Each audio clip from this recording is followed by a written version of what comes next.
Les amis, bonjour. On se retrouve pour notre 34e économiser et partager et on remercie une nouvelle fois Mathieu qui a été du coup le premier à participer au économiser et partager, qui suit du coup le mouvement depuis le début. Ça fait maintenant grosso modo 1 an. Donc merci beaucoup à tous les gens qui ont participé et un énorme merci surtout à Mathieu qui nous permet une nouvelle fois de découvrir une statue ensemble. Alors aujourd'hui c'est pas une nouveauté qu'on va voir, mais c'est une statue du coup qui m'a entre guillemets échangé contre une autre pièce plus récente qu'on avait déjà vue ensemble sur la chaîne, mais j'en profite du coup pour vous présenter cette statue. Qui est sorti il y a maintenant 2 ou 3 ans je crois si je dis pas de bêtises, tiré de l'univers bien sûr de Witcher, le personnage de Geralt. Alors c'est une statue par laquelle Prime One Studio a commencé une gamme de personnages Incar. Ils nous ont sorti une deuxième version du héros que je vous mets en petite vignette juste ici avec une armure différente et une statue que j'espère vous présenter dans un prochain économiser et partager. Pour le moment personne ne me l'a n'a manifesté son intérêt pour elle, mais elle est toujours disponible. C'est une statue que j'aimerais beaucoup qu'on voit ensemble. C'est la version 1/3 Deluxe. Statue représentant le personnage aussi de Geralt et ressemblant énormément au Guts 1/3 que nous a proposé Prime One. Voilà, c'est une statue qui est disponible si jamais ça intéresse quelqu'un. Alors aujourd'hui on voit du coup cette première version régulière du Geralt Incar dans l'armure la plus classique. C'est une statue qui est ma foi je trouve très réussie. Je pense alors apparemment ça dépend des personnages, mais bon grosso modo Prime One tout comme sur la licence Berserk ont l'air vraiment à leur aise du coup sur ce genre du coup de comment je dirais de personnages entre le manga, le jeu vidéo et le style réaliste, puisque c'est vraiment ce que nous propose Prime One, et avec un univers vraiment très sanglant et très gothique, puisque que ça soit Berserk, alors Berserk c'est bien sûr encore plus sanglant que Witcher, mais je trouve qu'on est vraiment sur le même style d'univers et de personnages. Et personnellement si je faisais une collection de ces personnages-là, je pense que du coup je mêlerai, j'exposerai côte à côte la gamme Witcher avec celle de Berserk, parce que je trouve qu'ils se mêlent comme un gant. Alors on retrouve le personnage de Witcher intégralement en résine pour le coup. En même temps on n'a quasiment jamais de mix média chez Prime One, donc je sais pas pourquoi je vous dis ça. Intégralement en résine avec des effets de matériaux qui sont quand même très bien retranscrits, que ça soit la cotte de maille ou l'effet cuir. Franchement là même à 30 cm ça donne vraiment le change. On a un visage en résine translucide qui est extrêmement fidèle je trouve. Alors je suis pas un grand connaisseur de Witcher, j'ai joué un petit peu au jeu, j'ai vu la série Netflix, mais là ça n'a pas grand chose à voir. Mais le jeu, malheureusement, j'ai pas trop le temps pas du tout même de faire ce genre de jeu. Voilà, donc si jamais je dis des grosses âneries, c'est tout à fait possible au cours de la vidéo. N'hésitez pas vraiment en commentaire à me corriger et n'hésitez pas sinon même à apporter votre petit grain de sel, puisqu'encore une fois, ma connaissance sur la licence est malheureusement restreinte. Pour le socle, écoutez, il est excellent. Moi, j'aime vraiment beaucoup ce style de socle. Encore une fois, ça me rappelle du coup l'univers de Witcher. Alors, on a une base circulaire avec effet un peu métallique, comme on retrouve du coup sur la gamme Berserk ou Seigneur des Anneaux aussi, on est sur le même style. On a après un décor un peu style montagne et des parties de résine translucide pour le sang. Alors elle n'a pas été dépoussiérée par contre par Mathieu, donc elle est malheureusement un petit peu sale. Voilà, avec cette grosse tête de bouc qui représente, je l'imagine, l'un des méchants phares du jeu. Elle est tranchée nette. Derrière, on a, je vous le zoomerai aussi, il y a même petite araignée qui a fait sa toile. On a la tête du bouc avec l'effet sanglant, os, chair tranchée, qui est magnifiquement représenté par Prime One. Franchement, ils sont très doués, je trouve, pour le coup, pour faire ça. C'est vraiment très joli. Et on a après cet effet montagneux roche avec un peu de flocage, un peu à la style Warhammer qui est appliqué sur le socle, mais ça fait parfaitement le job. Alors on n'est pas sur une œuvre d'art pour le socle, mais c'est quand même très joli. Le bouc, il a aussi des couleurs un peu marécageuses, là verdâtre, marron, et franchement ça fait très sympa. Les cornes, elles ressortent du socle. Enfin, j'aime vraiment beaucoup la base. Je trouve que ça met vraiment dans l'univers des licences dont c'est issu. C'est des bases qui sont vraiment très travaillées. Je vous parlais de celle de Casca dans le économiser et partager précédent. Franchement, sur ce genre, alors autant sur les personnages, notamment la gamme Batman Comics, je trouve que vraiment Prime, il manque d'imagination, il se répète à gogo. On a tout le temps des sommets de clochers avec tête de gargouille systématiquement pour tous les personnages. Franchement, c'est un peu trop répétitif et lassant. Autant vraiment sur ce genre de licence là, que ce soit Seigneur des Anneaux, Berserk ou Witcher, je trouve qu'il déborde d'imagination et que les socles sont vraiment magnifiques. À l'avant, on a l'emblème du coup des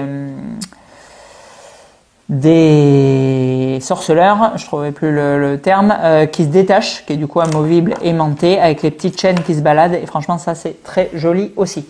Pour le personnage, on a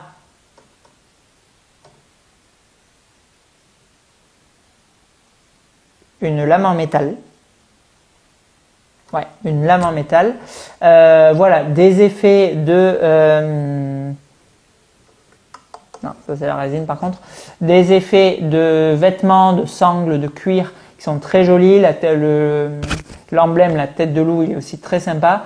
Et encore une fois, la résine translue du visage pour le personnage, pour ce que j'en connais, moi je la trouve extrêmement bien faite. Voilà, après on a du coup tout l'attirail de Geralt, le crochet, l'épée avec aussi voilà les ornements sur l'épée qui sont extrêmement propres, ça c'est très joli. La dague à l'arrière, l'arbalète avec l'épée, le fourreau de la deuxième et les petites flèches qui sont elles aussi en métal qui viennent du coup se plugger sans problème dans la tête du bouc tranché. Donc franchement très belle statue. Alors bon, voilà, depuis plusieurs vidéos, je vous le dis systématiquement, je ne sais pas pourquoi, j'ai un énorme problème là avec les statues Inkart, je les trouve minuscules. Mais bon, c'est sûrement... voilà, là, ça fait plusieurs d'affilée, ça fait 3 fois que ça m'arrive. Donc je pense que c'est moi qui ai du coup un souci oculaire. Donc n'en tenez pas compte. Mais voilà, le seul petit bémol, c'est que je la trouve encore une fois relativement petite. On est sur 55 cm je crois. Donc comme le Lurt et comme le Goku avant, ça me paraît pas très grand pour le coup. Mais à côté de ça, en termes de détails, en termes d'imagination, d'atypisme et compagnie, je trouve qu'on est vraiment sur une très jolie pièce. En termes de cote, bon, on est grosso modo sur 1000 €. C'est à peu près ce que se vend cette statue, ça dépend des moments. Là, du coup, Mathieu me l'a gentiment cédé un petit peu moins cher. J'ai vu des annonces jusqu'à 1100, mais bon, ça n'a pas l'air de partir vite fait. Donc, grosso modo, aux alentours de 1000 €, ce qui devait plus ou moins être son prix de départ, je pense. Après, c'est grévé, comme souvent chez Primon, par une limitation que je trouve, une fois de plus, un petit peu haute, puisqu'on a 1000 exemplaires.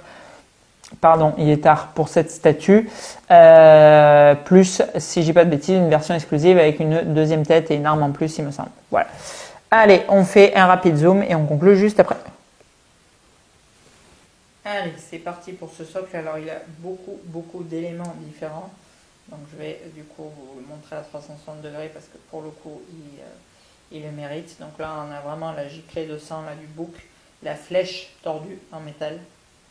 Très sympa pour le coup et encore une fois un petit côté atypique.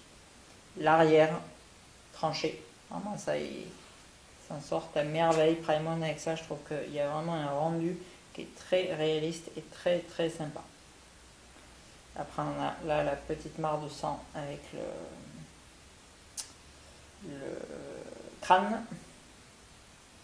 et après on a deux autres flèches du coup sur ce côté de la tête du bouc.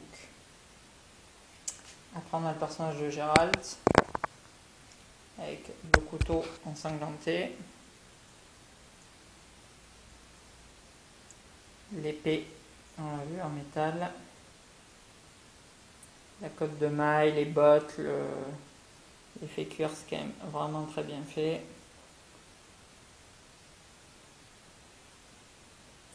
Et ensuite le visage avec les yeux bien jaunes, bien peints, très propres, résine translucide, très réussi.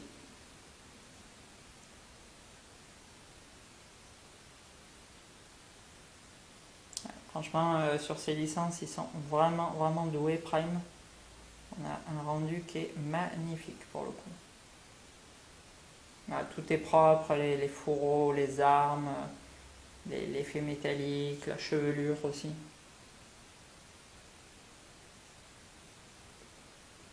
Vraiment très sympa.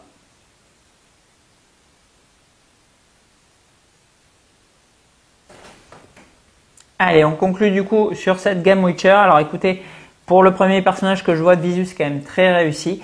Ça donne envie de découvrir les autres. Alors ça donne énormément aussi, mais malheureusement, bon, on peut pas tout faire. On peut pas travailler beaucoup, acheter plein de statuts et beaucoup d'autres choses et pouvoir faire des MMORPG de 150 heures. Donc c'est pas possible. Mais ça donne très très envie de s'intéresser à l'univers qui a l'air vraiment fantastique. Ça a l'air d'être un jeu vraiment poignant. Le 2 avait déjà, je sais, beaucoup marqué les joueurs dans ma boutique et ailleurs. Le 3, vraiment, c'était unanimement. Je crois que j'ai jamais eu quelqu'un qui m'a dit qu'il n'aimait pas. Et vu le travail que fournit CD Projekt que j'ai vu brièvement sur Cyberpunk, qui était juste fabuleux comme jeu, était extraordinaire. J'aurais adoré le continuer. Je ne doute pas que l'univers du sorceleur soit passionnant lui aussi. Même dans les bouquins, pour le coup, ça a l'air intéressant. Voilà, donc pour Prime One Studio, on a, si je dis pas de bêtises, 4 statues Inkar, à savoir Geralt, Ciri, Yennefer et Eredin. Et on a ensuite des V2 pour les 3 premiers personnages. Geralt, qui a l'air très très classe d'ailleurs. Ciri et Yennefer à nouveau, mais pas Eredin. Et ensuite, on a une statue entière, encore une fois, qui est disponible chez mon fournisseur PBM Express pour ceux que ça intéresse. Elle est disponible en économisé et partagé si ça tente quelqu'un. Ça a l'air d'être un sacré morceau. Voilà, donc pour cette statue Inkar, bah écoutez, en termes de prix, je trouve qu'on est cohérent. Voilà, on est sur une statue qui est très bien faite, on n'a pas de défaut majeur.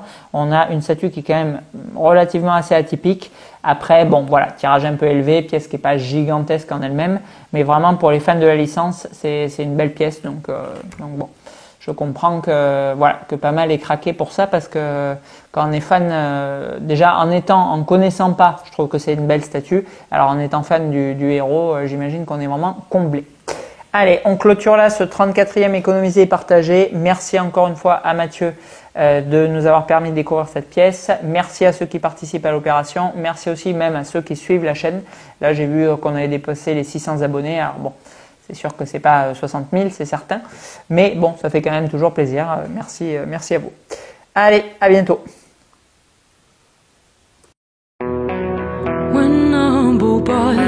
Grace to ride along with Geralt of Rivia. Alone came this song from when the White Wolf fought a silver-tongued devil. His army of elves, that is who's it